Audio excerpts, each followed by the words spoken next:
Assalamualaikum warahmatullahi wabarakatuh. Alhamdulillahirabbil alamin wa bihi nasta'inu ala umuri dunya waddin wa ala alihi wa sahbihi rasulullah ajma'in amma ba'du. Segala puji hanya milik Allah, Tuhan semesta alam. Tiada sekutu baginya. Selawat serta salam senantiasa tercurahkan kepada baginda Nabi besar Muhammad sallallahu alaihi wasallam. Rabbi shrah li sadri wa yassir li amri wahlul 'uqdatam min lisani yafqahu qawli. Baiklah para mahasiswaku dimanapun kalian berada. Hari ini kita melanjutkan kembali perkuliahan kita dengan mata kuliah Pemikiran Hukum Islam Modern untuk mahasiswa S1 Hukum Keluarga Islam. Adapun tema kita pada hari ini adalah mengenai pembaharuan hukum Islam. Tentu ini sangat relevan dengan materi dengan kuliah kita, yaitu Pemikiran Hukum Islam Modern. Di mana kita tahu bahwa di Islam itu dibagi dalam tiga tahapan ataupun tiga masa awal, pertengahan, dan sekarang, ataupun masa awal, kemajuan, dan kemunduran. Di awal-awal Islam itu disebut masa awal Islam, di mana pada waktu itu semua perkara-perkara hukum relatif tidak ada kesulitan. Kenapa saya bilang demikian? Karena pada masa awal ini bahwa sumber hukum utama pada waktu itu adalah Al-Quran dan Rasulullah sendiri masih hidup. Artinya ketika ada suatu permasalahan yang dihadapi masyarakat Islam pada waktu itu, langsung bisa ditanyakan kepada Rasulullah. Kalau Rasulullah pun misalnya tidak tahu, maka ayat akan turun seperti itu.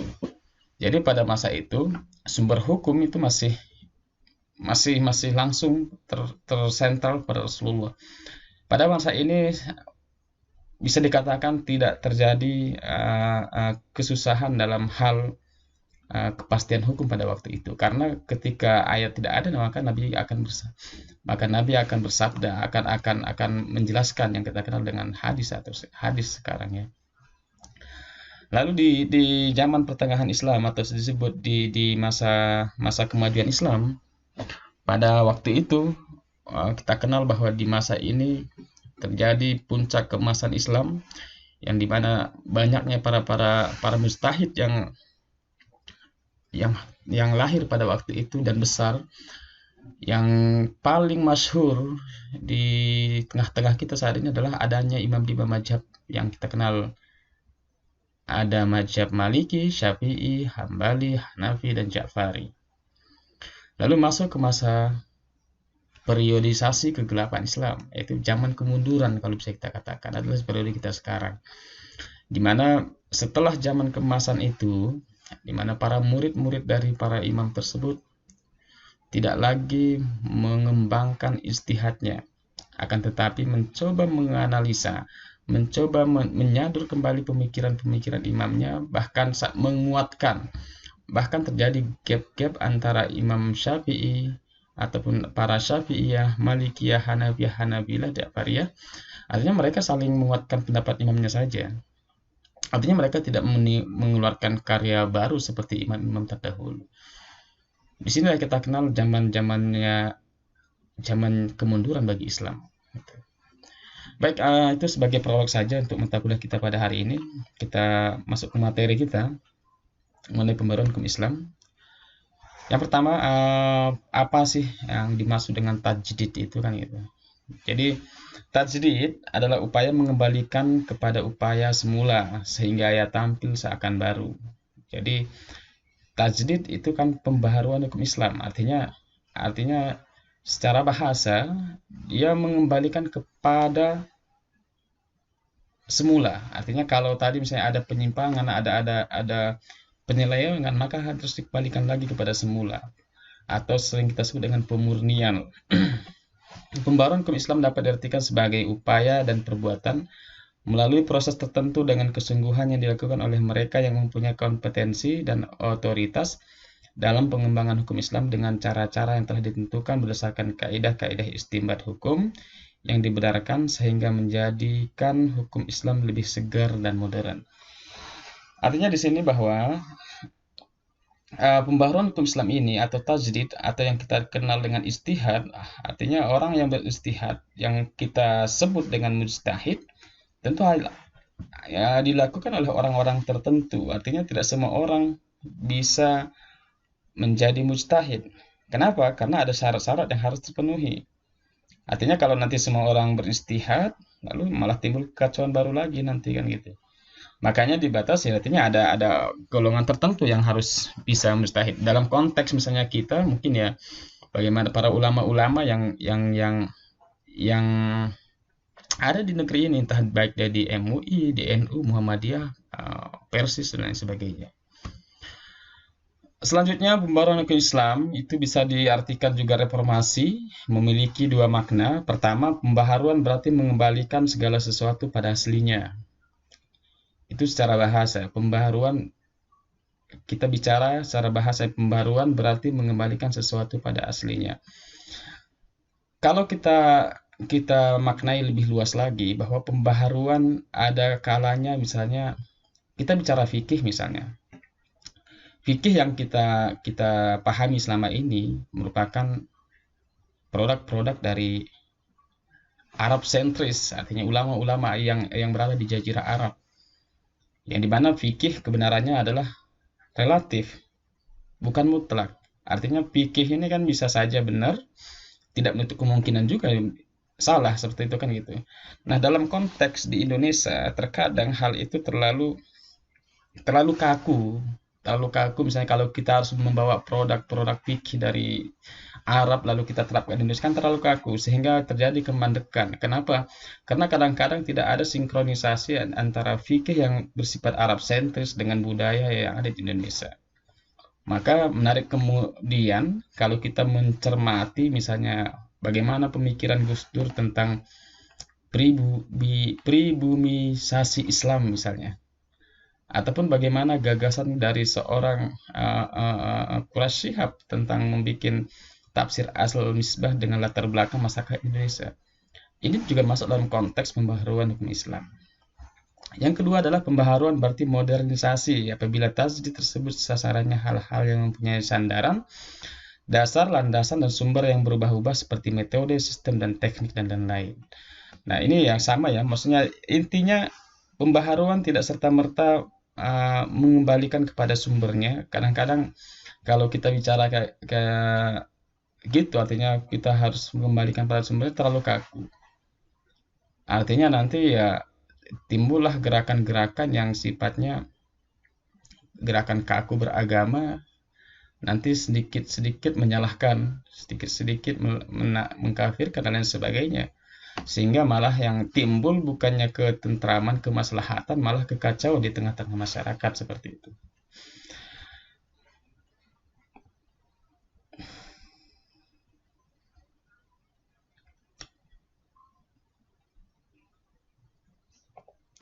Oke, yang selanjutnya masalah-masalah yang perlu direformasi. Apa saja sih yang perlu dilakukan pembaharuan itu kan itu? Apakah semua masalah? Yang pertama adalah manhaj ilahi, baik tentang akidah, syariah ataupun akhlak. Ini tentu menjadi penting kemudian. Kenapa? Karena begini, kita misalnya Islam pada zaman kegelapan ini identik dengan gerakan-gerakan ataupun identik dengan masyarakatnya yang taklid. Artinya masyarakat yang berislamnya bukan karena pemahamannya tentang Islam itu sendiri, tapi karena misalnya bapaknya Islam, karena kakeknya Islam, karena dan lain sebagainya. Artinya Islamnya itu bukan karena memang dia memahami Islam dengan benar, tapi ya taklid gitu kan. Maka perlu dilakukan pembaharuan tentang itu. Artinya kita harus membuat satu gerakan bagaimana masyarakat bisa memahami Islam dengan sebenar-benarnya. Artinya Islam bukan hanya sekedar agama di KTP. Yang kedua syariah atau akhlak. Artinya juga sama, ini bicara hukum ya. Hukum misalnya kita tahu bahwa banyak permasalahan-permasalahan yang sejatinya tidak ada di zaman dulu. Tidak pernah terpikirkan di zaman dulu, lalu di zaman sekarang muncul. Lalu itu perlu, makanya dalam konteks hukum Islam tidak boleh yang namanya terjadi kekosongan hukum. Artinya kalau kita misalnya tekstual mengkaji kepada sumber hukum utama Al-Quran dan hadis, lalu dengan permasalahan sekarang rasa-rasanya tidak akan ketemu. Lalu apakah kita mengatakan tidak ada hukumnya dalam Islam? Tentu tidak seperti itu. Artinya bahwa di sini seorang mujtahid harus beristihad dengan kemampuannya untuk memberikan kepastian hukum terhadap realita yang dihadapi di tengah-tengah masyarakat.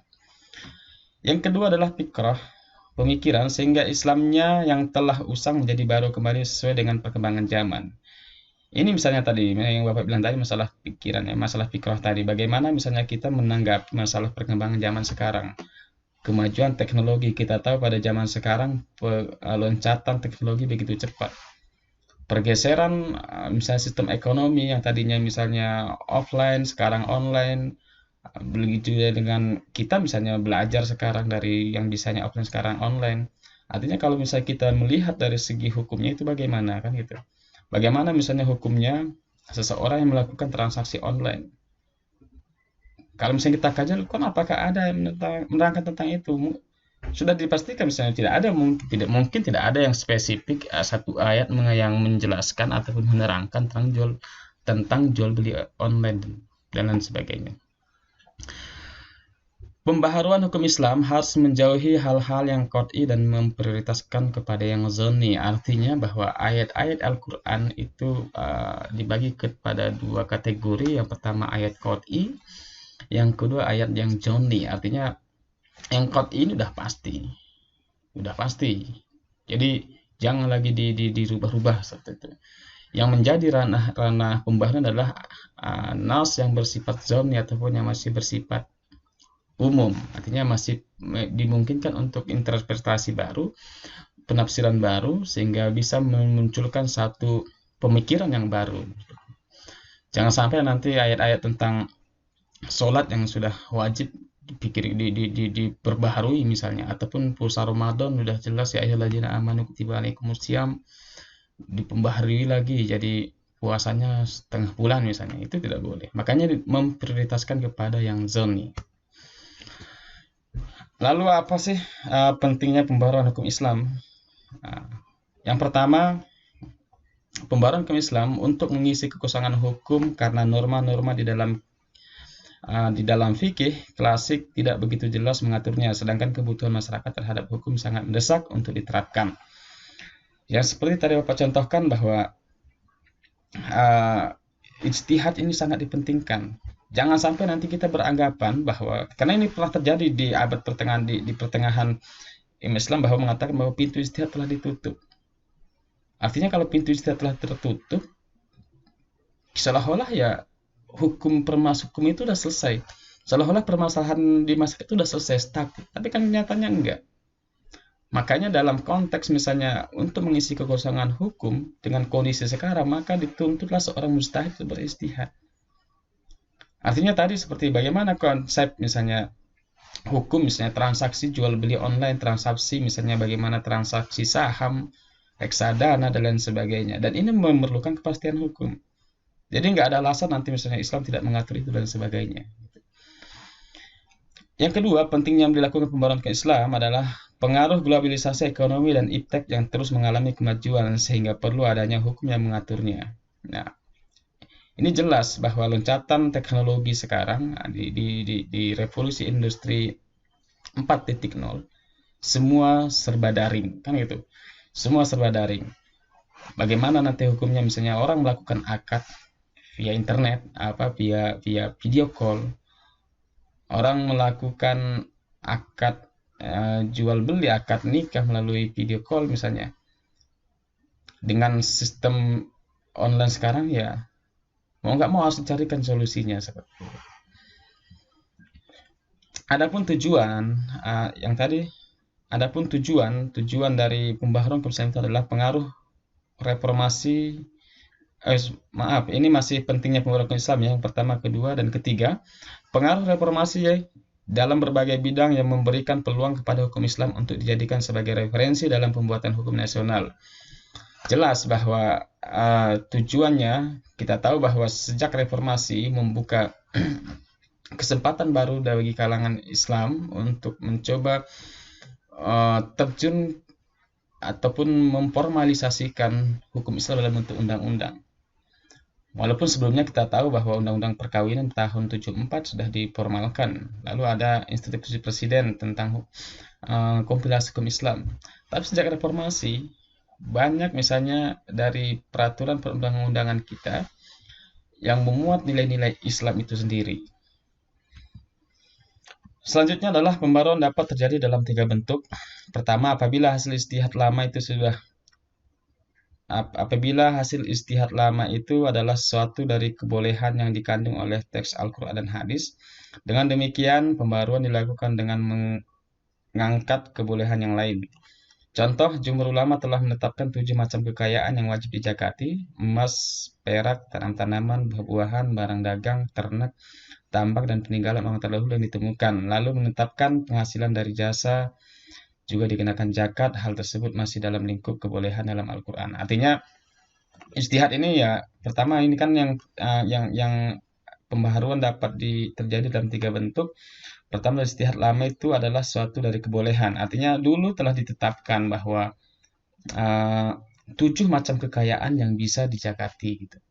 Dari 7 itu ternyata sekarang dengan kondisi sekarang ternyata masih orang banyak kekayaan yang dari sektor jasa misalnya. Apakah mereka nggak berhak ataupun nggak boleh bayar zakat? Tentu boleh. Kalau kita misalnya stuck, artinya kalau kita misalnya berpandangan bahwa ijtihad telah ditutup, kita mengatakan pasti tidak boleh. Kenapa? Karena telah disepakati 7 macam aja kekayaan yang bisa dijakati.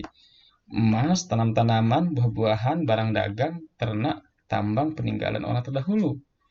Lalu selebihnya nggak boleh. Itu kalau kita berpikir, kalau kita bicara bahwa ijtihad telah ditutup.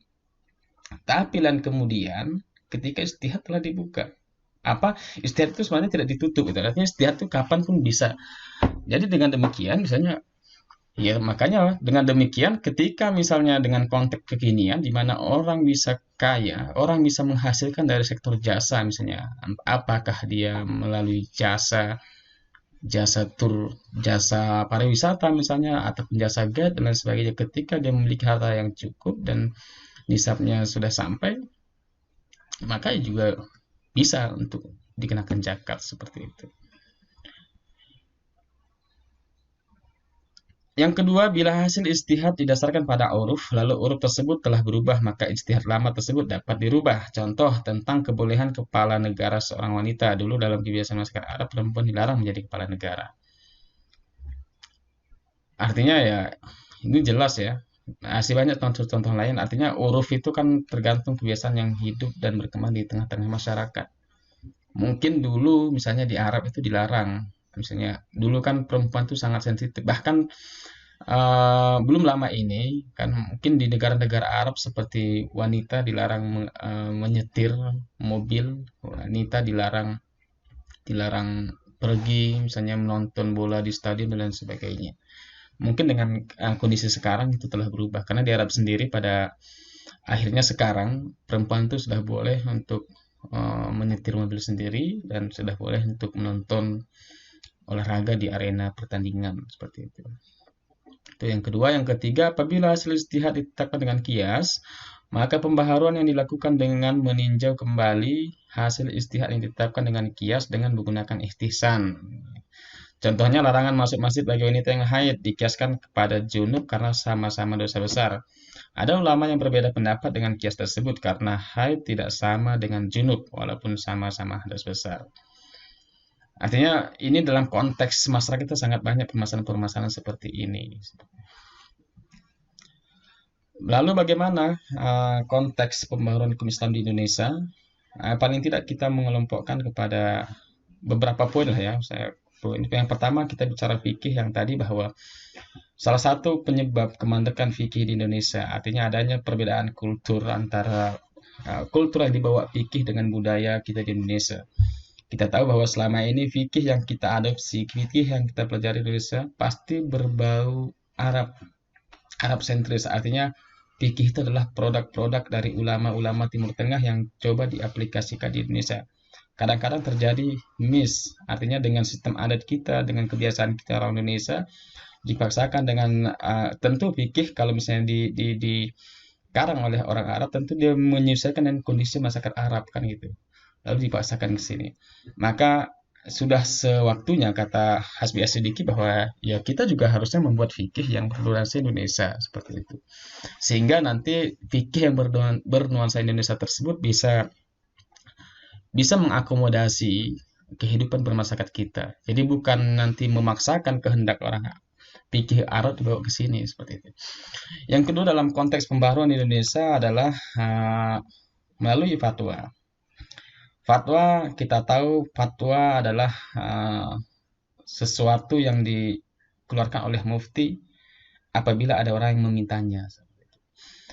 Dalam konteks fatwa, fatwa tentu bukan sesuatu yang mengikat, baik kepada orang yang meminta fatwa maupun pada masyarakat yang tinggal dalam satu lingkup negara tersebut. Artinya fatwa adalah bentuk tanggapan reaktif dari permasalahan yang ada yang dipertanyakan kepada seorang mufti. Misalnya contoh kita di Indonesia misalnya. Di Indonesia misalnya MUI memfatwakan awal Ramadan misalnya jatuh tanggal 23 misalnya. Tapi ternyata ada orang yang puasa sebelumnya, ternyata tanggal 22 udah puasa. Malah ada juga yang ternyata awal puasanya baru tanggal 24. Artinya fatwa itu sifatnya bukan mengikat. Karena nanti fatwa itu juga di negara lain juga ada. Artinya ada mufti lain yang di negara yang lain. Tentu fatwa itu makanya sifatnya tidak mengikat dan tidak berlaku, ya hanya berlaku untuk satu negara tertentu, tidak berlaku untuk seluruh negara-negara muslim. Beda seperti Al-Quran dan hadis kan gitu. Itu fatwa. Dalam konteks kita di Indonesia, dalam pembaharuan hukum Islam, fatwa juga sangat berperan.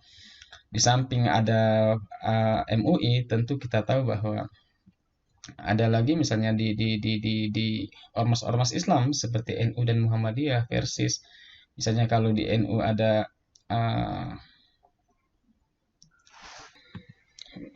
majelis Suriah, misalnya kalau di Muhammadiyah ada majelis Tarjih, lalu misalnya di Persis misalnya ada Dewan Hizbah, sedangkan di MUI sendiri ada Komisi Fatwa. Artinya mereka ini adalah lembaga-lembaga yang sangat berperan dalam pembaharuan hukum di Indonesia. Hukum Islam di Indonesia. Pada dasarnya kalau kita kelompokkan lagi, pembaharuan hukum Islam di Indonesia ini bisa kita kategorikan ataupun kita kelompokkan kepada dua kelompok. Yang pertama adalah struktural dan yang kedua adalah kultural. Pembaharuan hukum Islam melalui secara struktural tentu ini dilakukan oleh lembaga negara yang berwenang seperti melalui pembentukan undang-undang, peraturan presiden dan lain sebagainya yang memuat nilai-nilai keislaman itu sendiri. Yang pembaharuan secara kultural yaitu tadi dilakukan oleh lembaga-lembaga ataupun ormas-ormas Islam baik NU, Muhammadiyah, Persis dan lain-lainnya.